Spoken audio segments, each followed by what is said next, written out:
Marcus Kingpin Harris, Jamal Ghost Thompson, and Darnell Blade Rivers didn't just grow up on Chicago's South Side. They conquered it. From street corners soaked in blood to prison walls where their orders still ruled, these men built an empire feared by the city and respected by no one.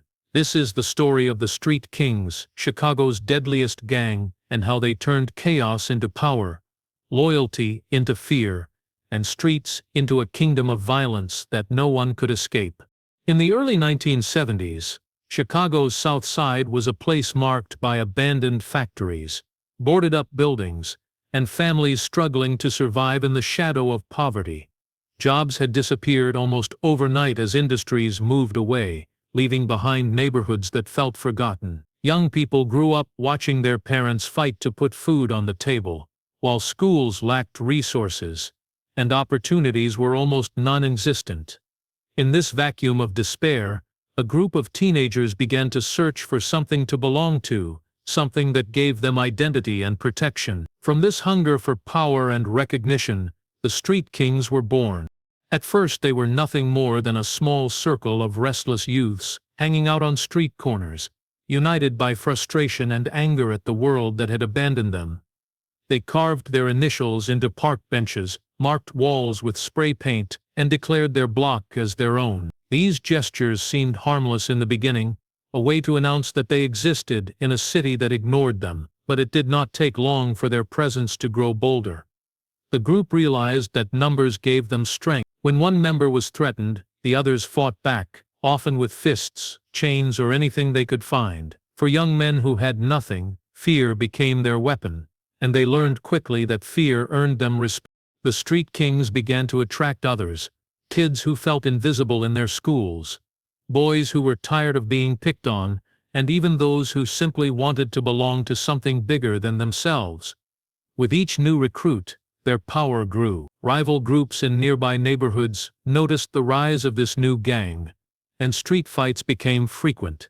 Every brawl, every act of intimidation added to the gang's reputation. Soon, their name traveled beyond their block. People began to whisper about the Street Kings, calling them dangerous even before they had fully stepped into organized crime. Money was always scarce, and survival often meant hustling in any way possible. Members began demanding small payments from local shopkeepers in exchange for protection. It was an old trick, but it worked. Some paid out of fear, while others believed that keeping the gang close was safer than resisting them. Petty theft, car break-ins, and robberies became part of their routine. What began as a group of boys trying to escape hardship was slowly transforming into something much darker. The gang discovered that crime not only gave them power but also provided the money and recognition they craved. For many in the community, the rise of the Street Kings was a double-edged sword. On one hand, they were seen as protectors, shielding their neighborhoods from outsiders and rival gangs. On the other, their methods left scars, violence, intimidation, and growing fear among residents. Mothers warned their children not to cross the gang's path, while fathers struggled to keep their own sons from being lured in. By the time the decade was drawing to a close, the Street Kings were no longer just a group of restless kids. They had become a force, a gang that had learned how to control people, territory, and respect through power. What began as survival had evolved into the early foundations of a deadly empire that would one day shake Chicago to its core. By the early 1980s, the Street Kings had outgrown their beginnings as a small group of restless youths. They had transformed into a tightly bound gang, whose name carried weight across Chicago's South Side. What truly defined their rise during this period was violence. Every inch of territory they controlled was defended with blood, and every challenge to their authority was answered with brutal retaliation. The city was already struggling with crime, but the presence of the Street Kings intensified the fear. They no longer operated in shadows. Their battles were out in the open, often taking place in broad daylight where neighbors and children became unwilling witnesses. The introduction of guns into their arsenal changed everything.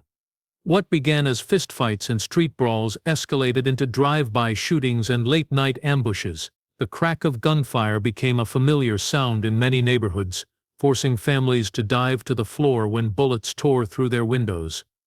Police reports filled with accounts of shootouts between the street kings and their rivals, as well as with officers attempting to intervene. But even as the body count rose, their reputation only grew stronger. Fear was no longer just a tool, it had become their identity. The gang's influence spread deeper into the housing projects, where they established strongholds in crumbling buildings that outsiders dared not enter. They ruled the stairwells, the rooftops, and the parking lots, demanding respect from everyone who passed through. Those who resisted their authority were beaten, humiliated, or worse. Children grew up knowing the gang's colors, their signs, and their rule. It became clear that survival in these neighborhoods often meant obeying the street kings. Whether you were a teenager dreaming of escape or a grandmother trying to keep your family safe. The gang's growing violence also attracted the attention of law enforcement. Chicago police launched frequent raids into their territories, kicking down doors in search of weapons and drugs, but the raids rarely accomplished much. Arrests were temporary setbacks, and the street kings used each confrontation to paint themselves as warriors standing against a system that had failed them. This narrative only made them more appealing to younger recruits, who saw joining the gang as a path to power in a world that otherwise offered little. Rival gangs became a constant source of conflict, and the South Side turned into a battlefield. Entire blocks shifted hands depending on who won the latest war. The street kings marked their victories with graffiti, their symbols sprayed on walls to signal dominance. Defeated rivals sometimes disappeared without a trace, their fates whispered about but never confirmed. Each clash added to the mythology of the street kings, turning their leaders into feared figures who commanded loyalty through both charisma and cruelty. What made the violence even more devastating was its impact on innocent people. School children learned to run at the sound of gunshots. Parents held candlelight vigils for lost sons, and hospitals overflowed with victims of shootings that had nothing to do with them.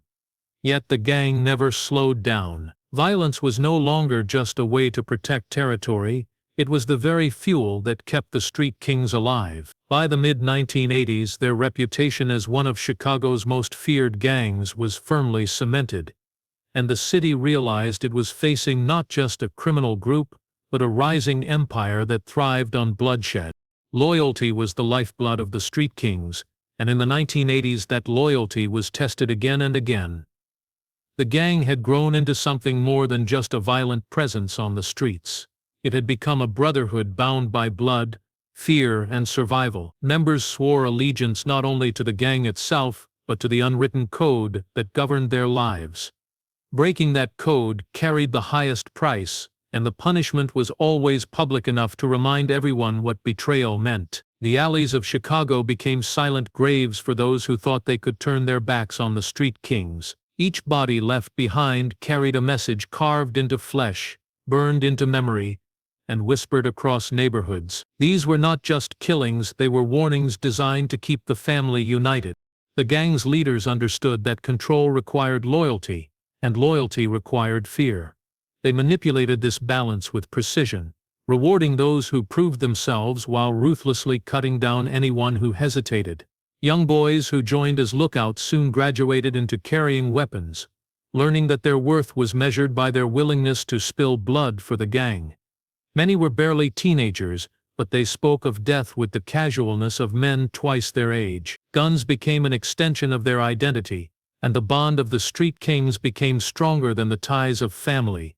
Parents often found themselves powerless, watching their sons disappear into the grip of the gang, knowing that trying to pull them back could put the entire household in danger.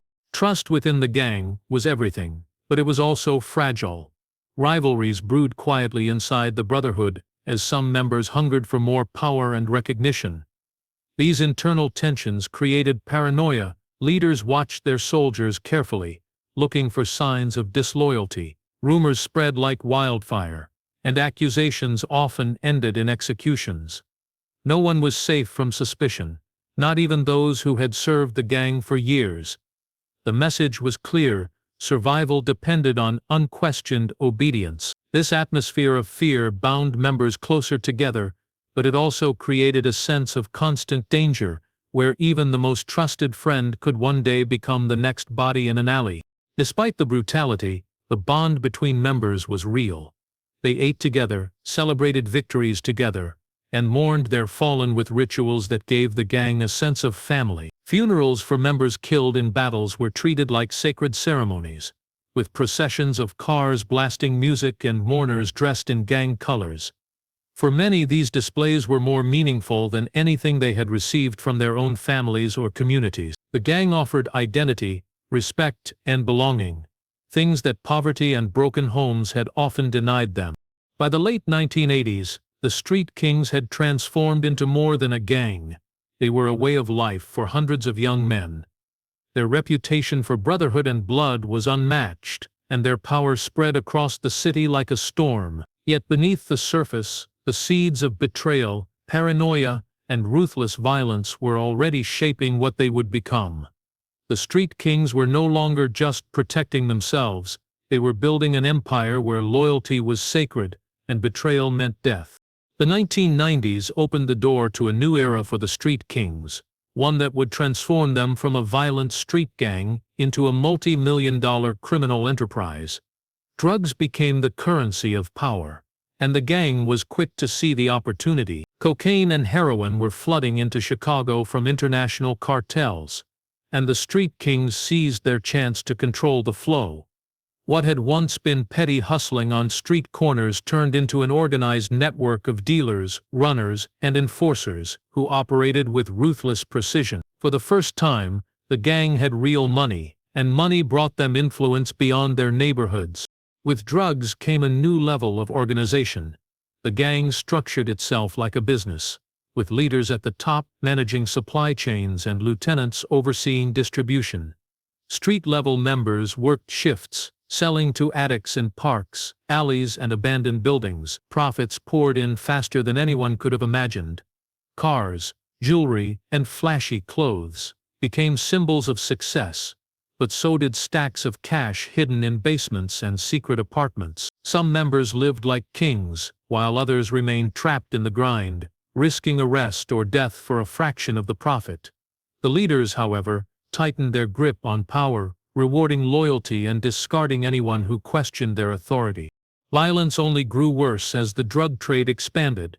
Rival gangs wanted their share of the booming market, and wars erupted on blocks that had once been just battlegrounds for territory. Now they were worth millions. Shootouts broke out not only in alleys but on busy streets, near schools, and in shopping areas. Innocent people often became victims, caught between dealers and rivals fighting for dominance. Every bullet was a reminder that Chicago's South Side was not just struggling with poverty anymore. It was drowning in blood money. The Street Kings built connections outside the city, linking with suppliers from Mexico and Central America. These relationships gave them a steady stream of product and the backing of cartels with global reach. Rumors began to swirl that some police officers and local officials were on their payroll, turning a blind eye to drug houses or warning leaders of upcoming raids. Corruption blurred the line between law and crime, allowing the gang to tighten its grip while staying one step ahead of authorities. For the community, life grew unbearable. Addiction spread like wildfire, tearing families apart and leaving children to fend for themselves in homes ravaged by drugs. The Street Kings thrived in this chaos, seeing the suffering of others as a measure of their control. While some members donated small sums of money to neighborhood events or offered food to struggling families as a way to win loyalty, everyone knew the true cost. Their generosity was just another weapon, binding people to them through fear and dependence. By the mid-1990s, the Street Kings were no longer just a gang fighting for respect on street corners. They had become a full-scale drug empire with ties that stretched beyond Chicago. Their leaders were no longer just feared criminals, they were businessmen of the underworld, commanding both money and death with equal authority.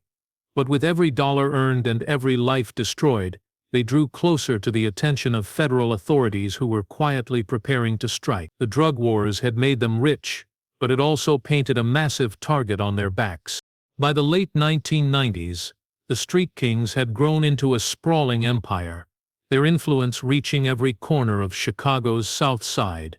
But no empire, no matter how ruthless, is invincible. Federal authorities had been quietly observing the gang for years, piecing together evidence from wiretaps, undercover informants, and surveillance. Each arrest and small conviction over the past decade had given law enforcement insight into the inner workings of the organization, and now they were ready to strike in a coordinated effort that would shake the gang to its core. The first wave of arrests hit like a thunderclap. Gang leaders who once ruled with absolute authority found themselves shackled in handcuffs, their names broadcast across the city and nationwide news. The courtroom became the new battlefield. Prosecutors presented mountains of evidence, coded letters, intercepted phone calls, and testimony from members who had turned informant to save themselves. Each trial was a spectacle, a public reminder that even the most feared figures were not untouchable. The fear that the Street Kings once inspired was still present, but now it was mixed with tension and uncertainty. Members wondered who would be next, and paranoia spread like wildfire. Loyalty, which had once been the gang's greatest strength, began to crumble under pressure. Some longtime members turned against their leaders, cooperating with law enforcement in exchange for reduced sentences or protection. Others fled the city, abandoning neighborhoods they had once claimed as their own. The South Side, which had been under the gang's control for decades, felt the vacuum immediately. Rival gangs seized opportunities to encroach on weakened territories, and street-level violence surged in a chaotic scramble for power. What the authorities did not expect, however, was the gang's ability to adapt even in the face of these setbacks. Even as their top leaders were imprisoned, the Street Kings had already laid the foundation for continued operations from behind bars. Trusted lieutenants remained free, continuing day-to-day operations on the streets, sending coded messages to incarcerated bosses, and ensuring that money kept flowing. This resilience frustrated law enforcement, who realized that breaking the gang's physical presence in neighborhoods was only half the battle. The Street Kings' influence was no longer bound by geography. It existed in relationships, loyalty, and fear that could not be contained by prison walls. The courtroom battles also revealed the gang's deep connections to corruption and intimidation. Witnesses frequently recanted under threat, jurors were harassed, and lawyers reported unusual pressure to drop cases. Yet, federal agents persisted, determined to dismantle an organization that had caused untold suffering in Chicago. High-profile convictions sent shockwaves through the city, but they also sent a message. The Street Kings were no longer untouchable, and the age of open violence had entered a dangerous new phase. By the end of the decade, several of the gang's most powerful figures were sentenced to life in prison. Families mourned leaders who had once been seen as protectors or heroes, while younger members struggled to navigate a shifting landscape of violence and opportunity. The arrests marked the end of an era, but they did not mark the end of the Street Kings. Even behind bars, their empire continued to pulse with life, setting the stage for the next chapter of control, betrayal, and survival. Prison, for the Street Kings, was never an end. It was an extension of their empire. By the early 2000s, with many of the gang's top leaders behind bars, authorities expected their influence to wane. Instead, the gang adapted, turning incarceration into a tool for control. Prisons, which were meant to contain criminals, became headquarters for the Street Kings' operations. Inside, their leaders maintained communication with soldiers on the streets, issuing orders through coded letters, visiting associates, and smuggled cell phones. Every decision made in courtrooms or police stations was countered with strategy from behind bars, proving that confinement could not break their grip. The organization within prison walls was meticulous. Leaders identified allies among guards, other inmates, and corrupt officials, ensuring that their influence extended beyond the cell block. Drug distribution, previously limited to neighborhoods, now flourished within prison corridors. Contraband moved with precision, and profits were funneled back to leaders, maintaining the financial strength of the gang outside. Younger members, both inside and outside, looked up to these incarcerated bosses as symbols of power and resilience. Their reputation, already legendary on the streets, grew even more formidable as word spread of how they ran an empire without ever leaving their cells. Life inside prison was not just about control, it was also about survival. Rival gangs constantly tested boundaries, and alliances were fragile. The Street Kings maintained dominance through a combination of intimidation, strategic partnerships, and selective violence. Enemies were neutralized quickly, often through subtle coercion, or, when necessary, extreme measures. Every move was calculated to reinforce the gang's power and deter challenges. For inmates and visitors alike, crossing the Street Kings was a dangerous gamble. The gang's reach, extending far beyond prison walls, meant that threats could follow rivals back into neighborhoods, forcing compliance through fear and respect. Outside, the street-level operations continued under the guidance of lieutenants who had earned the trust of the imprisoned leaders. They handled collections, enforcement, and recruitment, reporting back to the bosses through intricate channels that left law enforcement frustrated. The gang had effectively created a dual structure. The streets operated as a front line, while the prisons served as command centers. This unique setup allowed the Street Kings to maintain revenue streams, expand influence, and recruit new members despite the incarceration of their most dangerous figures. The prison system, meant to punish, instead became a proving ground for the gang's hierarchy. Leaders who could navigate both the brutality of prison life and the demands of their street empire emerged stronger, while weaker figures faded into obscurity. Respect was earned daily through calculated risks, cunning strategies, and the ability to command obedience in an environment where survival was never guaranteed. In many ways, prison hardened the Street Kings, refining the organization into a more sophisticated and dangerous entity than it had been on the streets alone. By the mid-2000s, the Street Kings had demonstrated a terrifying truth: incarceration could not stop them. It only reinforced their power.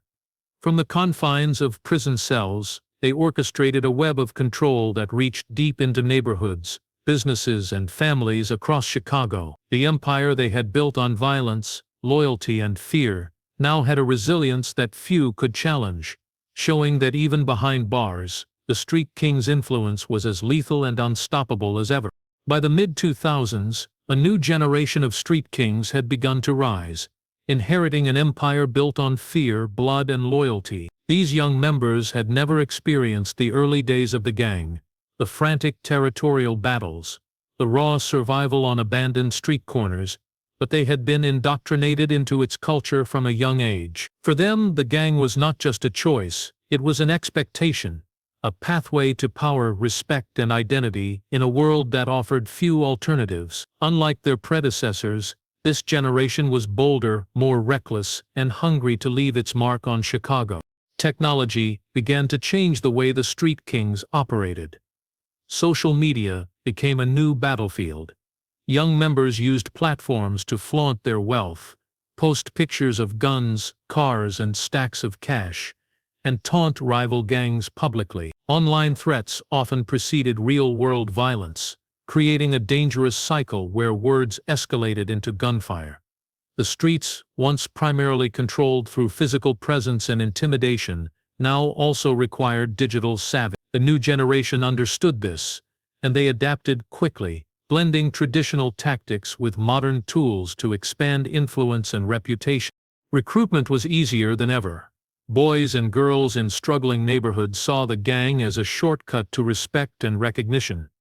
Many joined not out of necessity, as the older generation had, but out of desire to be part of something feared and admired. Initiation rituals remained violent, designed to test loyalty and resilience, but social media offered a public stage that magnified the gang's image.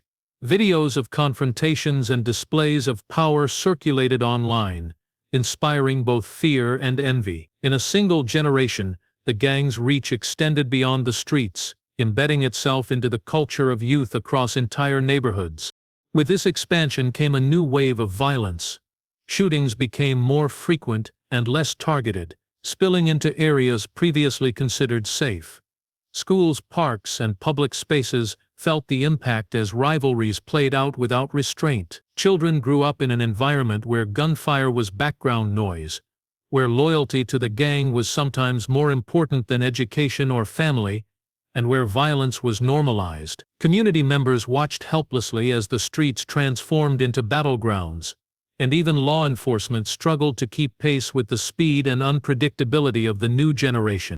Yet, despite their recklessness, the younger street kings maintained the structure imposed by the older leaders. Commands still flowed from incarcerated bosses, and lieutenants on the streets ensured that orders were executed. The new generation's energy and aggression amplified the gang's power, but it also increased internal conflict. Ambitious members competed for recognition and territory, sometimes turning on each other in deadly confrontations. These struggles, while chaotic, demonstrated the gang's resilience. They adapted, survived, and continued to expand, showing that the street kings were no longer just a gang, they were an institution, capable of evolving with the times while maintaining the lethal essence of their legacy. By the late 2000s, Chicago had learned a harsh truth. The street kings were not confined to their past. They had grown younger, faster, and more dangerous, and their influence stretched further than ever before. Neighborhoods whispered their name in fear, streets ran red with ambition and violence, and the cycle of power, loyalty, and blood continued without pause. The empire, once concentrated in the hands of a few, now pulsed through an entire generation, setting the stage for a new era of dominance and terror. By the 2010s, the street kings had become more than just a gang. They had become a shadow over Chicago, a force whose presence was felt in every neighborhood and prison. Their influence was no longer limited to street corners or drug houses. It had seeped into the very fabric of the city. Residents spoke of them in hushed tones, wary of provoking the wrath of a gang whose reach extended from the streets to the cells of state prisons. Even with many of the original leaders behind bars, the organization continued to operate with ruthless efficiency, demonstrating that true power was not defined by freedom of movement, but by the ability to control through fear, loyalty, and strategy. The gang's legacy was a mixture of violence, survival, and fear. Each generation added its own chapter, yet the methods remained hauntingly consistent. Control through loyalty, dominance through intimidation, and respect earned or enforced through blood. Families who had lived through decades of street wars or scars that could never fully heal. Entire neighborhoods were shaped by the gang's influence, with young people growing up knowing that the street king's colors and symbols meant power, danger, and in many cases, death. Schools, parks, and playgrounds became invisible battlegrounds, where survival often meant walking carefully, watching every corner, and avoiding the wrong crowd. Prison remained the beating heart of their empire. Leaders who had been incarcerated for decades continued to direct operations, sending coded messages to loyal lieutenants who executed orders on the streets. Money flowed back to the prisons, consolidating the gang's wealth and reinforcing their control. The combination of incarcerated leadership and aggressive street-level members made the gang nearly untouchable. Authorities could dismantle small cells or arrest individuals, but the network itself remained resilient. The street kings had transformed confinement into power, demonstrating a chilling adaptability that few could rival. The younger generation, raised under the shadow of their predecessors, carried the gang's influence into new forms of dominance. Social media, technology, and a hunger for recognition amplified their presence and reach. Online rivalries frequently ignited real-world violence, and the streets became arenas where ambition and aggression collided with deadly consequences. While many young members sought notoriety, they also understood the lessons of loyalty and fear passed down from the gang's founders. The empire was evolving, but its core principles remained unchanged, ensuring that the gang's legacy persisted across time and circumstance.